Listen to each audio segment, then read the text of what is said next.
بسم اللہ الرحمن الرحیم۔ السلام علیکم۔ آج کی میری ویڈیو حضرت لوط علیہ السلام کے بارے میں ہے۔ حضرت لوط علیہ السلام حضرت ابراہیم علیہ السلام کے بھتیجے تھے۔ فرمان الہی ہے، بس لوط علیہ السلام ابراہیم علیہ السلام پر ایمان لے آئے۔ حضرت ابراہیم علیہ السلام نے جب قوم کو توحید کی دعوت پیش کی تو خاندان کے افراد سمیت پوری قوم آپ علیہ السلام کی مخالف ہو گئی اور آپ علیہ السلام کے خلاف سازشیں کرنے لگی۔ حضرت ابراہیم علیہ السلام کی دعوت توحید پر آپ علیہ السلام کی زوجہ محترمہ حضرت سارہ علیہ السلام اور آپ علیہ السلام کے بھتیجے حضرت لوط علیہ السلام ایمان لے آئے۔ اللہ تعالیٰ کی اجازت سے آپ علیہ السلام نے اپنے خاندان اور قوم کو چھوڑ کر ملک شام کی طرف ہجرت کی تو اس وقت آپ علیہ السلام کی بیوی حضرت سارہ علیہ السلام اور آپ علیہ السلام کے بھتیجے حضرت لوط علیہ السلام بھی آپ علیہ السلام کے ساتھ تھے۔ حضرت ابراہیم علیہ السلام نے ہجرت کرنے کے بعد شام کی سرزمین میں قیام کیا۔ ملک شام پہنچنے کے بعد حضرت ابراہیم علیہ السلام نے حضرت لوط علیہ السلام کو اسلام کے احکامات سکھا کر صدوم شہر میں رہائش اختیار کرنے اور وہاں کے لوگوں کو اللہ تعالیٰ کے دین کی طرف بلانے کی ذمہ داری سونپی۔ صدوم اور اس کے آس پاس کے علاقے بڑے زرخیز تھے۔ یہاں کے رہائشی اللہ تعالیٰ کی نعمتوں کا شکر ادا کرنے کے بجائے مہلک ترین گناہوں میں مبتلا ہو چکے تھے۔ اللہ رب العزت نے حضرت لوط علیہ السلام کو بھی نبوت سے سرفراز فرمایا اور انہیں اپنی قوم کو برائیوں سے باز رکھنے کا حکم دیا۔ حضرت لوط علیہ السلام کو اللہ نے صدوم اور آس پاس کی دیگر بستیوں کے لیے نبی بنا کر بھیجا۔ آپ علیہ السلام جب صدوم شہر پہنچے تو دیکھا کہ وہاں کے لوگ شرک اور آخرت کے انکار کے ساتھ ساتھ دیگر بہت سی برائیوں میں مبتلا تھے۔ وہ مسافروں سے لوٹ مار کرتے، راہ چلنے والوں پر پتھر مارتے اور آپس میں مینڈے اور مرغے لڑاتے تھے۔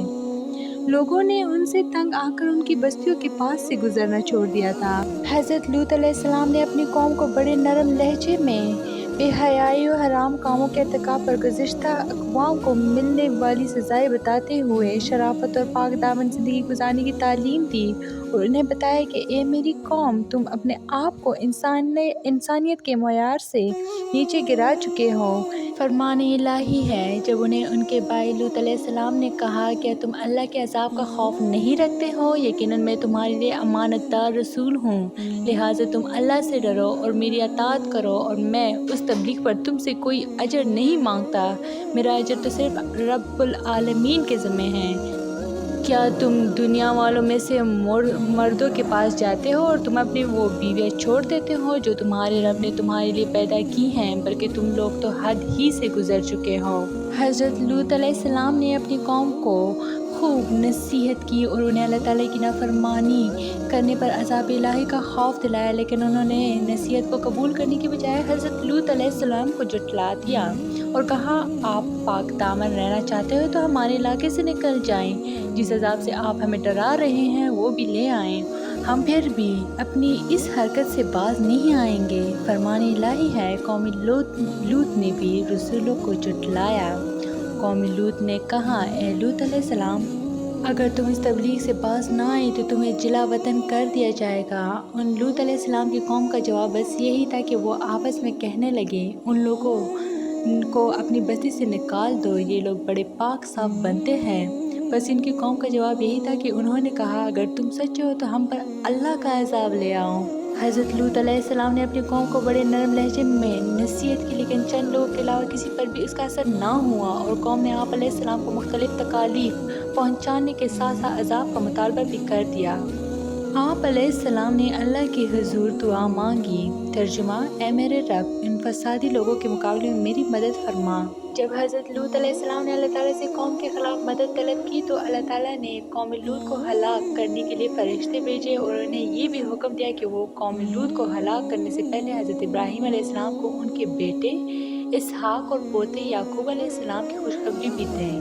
چنانچہ اللہ تعالیٰ کے فرشتے پہلے حضرت ابراہیم علیہ السلام کے پاس آئے اور انہیں بیٹے اور پوتے کی خوشخبری سنائی۔ پھر حضرت ابراہیم علیہ السلام کو یہ بھی بتایا کہ ہمیں قوم لوط کو ہلاک کرنے کے لیے بھیجا گیا ہے۔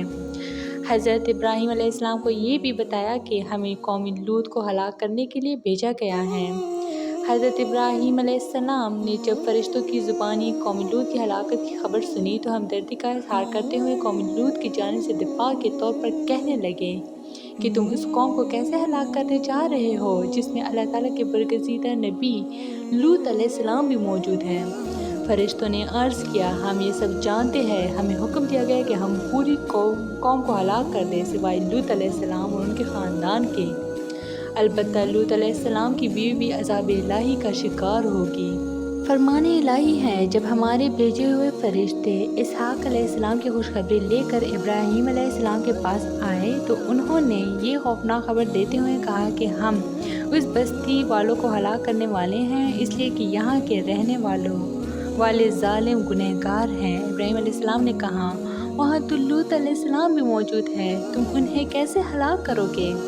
فرشتوں نے کہا، ہم خوب جانتے ہیں کہ وہاں کون کون ہیں، بلا شبہ ہم لوط علیہ السلام اور ان کے خاندان کو بچا لیں گے سوائے ان کی بیوی کے جو پیچھے جانے والوں میں سے ہوگی۔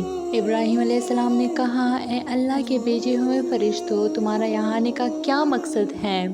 انہوں نے جواب دیا، ہم ایک مجرم قوم کی طرف بھیجے گئے ہیں تاکہ ہم ان پر مٹی کے پتھر برسائیں جو حد سے گزر جانے والوں کے لیے آپ کے رب کی طرف سے نشان زدہ ہے۔ بس اس بستی میں جو بھی مومن تھے ہم نے انہیں نکال دیا ہے۔ بس ہم نے وہاں سوائے ایک گھر کے مسلمانوں کا کوئی گھر نہیں پایا اور ہم نے اس میں لوگوں کے لیے ایک نشانی چھوڑ دی جو دردناک عذاب سے ڈرتے ہیں۔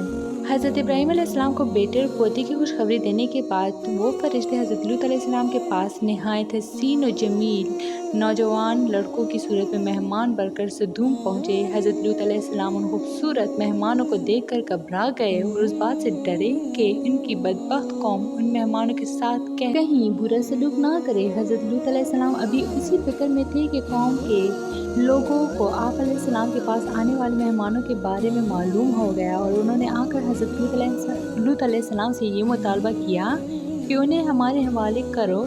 آپ علیہ السلام بہت غمگین ہو گئے۔ حضرت لوط علیہ السلام کی پریشانی کو دیکھ کر فرشتوں نے کہا، آپ ہماری ظاہری صورتوں کو دیکھ کر گھبرائے نہیں، ہم انسان نہیں بلکہ اللہ سبحانہ تعالیٰ کے بھیجے ہوئے فرشتے ہیں جو آپ علیہ السلام کی دعا کے نتیجے میں آپ علیہ السلام کی قوم کو ہلاک کرنے کے لیے آئے ہیں۔ تب آپ علیہ السلام کو اطمینان ہو گیا۔ عذاب الہی کی آمد سے پہلے ہی حضرت لوط علیہ السلام اپنے خاندان اور مومنین کو لے کر رات میں صدوم سے ہجرت کر گئے۔ آپ علیہ السلام کی بیوی نے آپ علیہ السلام کے ساتھ چلنے سے انکار کر دیا۔ آخرکار جب رات کا آخری حصہ آیا، اللہ تعالیٰ نے آپ علیہ السلام سے کئے ہوئے وعدے کے مطابق ایک زوردار چیخ بھیجی جس سے قوم لوط کے دل ہلا کر رکھ دیے۔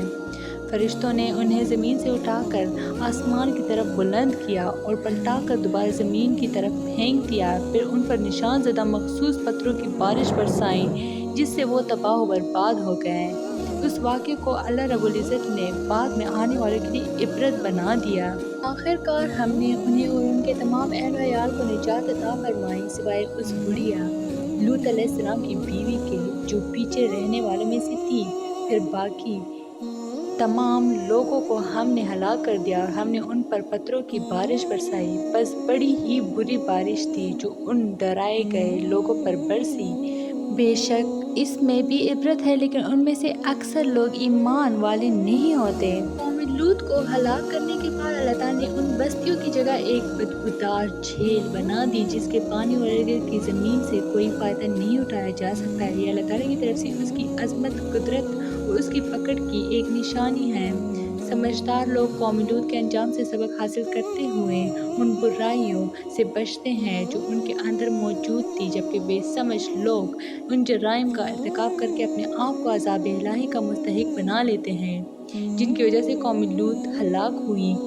اللہ تعالیٰ ہم سب کو ان جرائم سے بچنے کی توفیق عطا فرمائے جو قوم لوط کی ہلاکت کا سبب بنے، اور ہمیشہ ہم پر اپنی رحمت کا نزول فرمائے تاکہ ہماری دنیا کی زندگی بھی خوشحالی میں گزرے اور آخرت بھی جنت الفردوس کا داخلہ نصیب ہو۔ تو یہ تھی میری آج کی ویڈیو، امید کرتی ہوں کہ آپ لوگ کو اچھی لگی ہوگی۔ چینل کو لائک، شیئر اینڈ سبسکرائب ضرور کریں۔ Stay tuned for more. Thanks for watching.